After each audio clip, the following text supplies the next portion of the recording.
The House Committee on Constitutional Amendments resumes the hearing on the resolution filed by Speaker Alan Velasco proposing the amendment of the Constitution. Chairperson Alfredo Garbin Jr. emphasized that hearing will be limited to the economic provisions. Ang sentro lamang ho ng diskusyon dito, ng usapan ay restrictive economic provisions.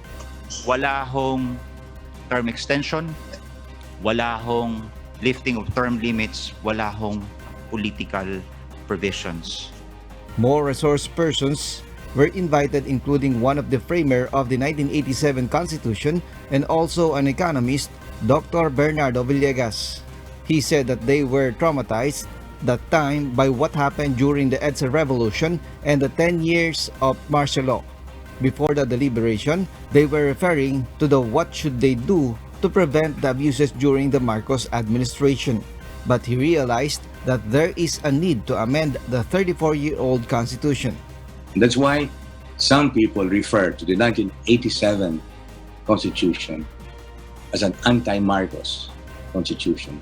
We included so many minute pieces of legislation that, as the constitutionalists will say, do not deserve to be in the fundamental law of the land. And that is why, irrespective of timing, sooner or later, we have to amend this constitution.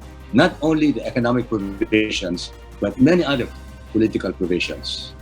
On the other hand, top officials of the Finance and Trade and Industry Department also sympathize with the proposed amendment, citing that the Philippines is the most restricted in economy compared with nearby countries.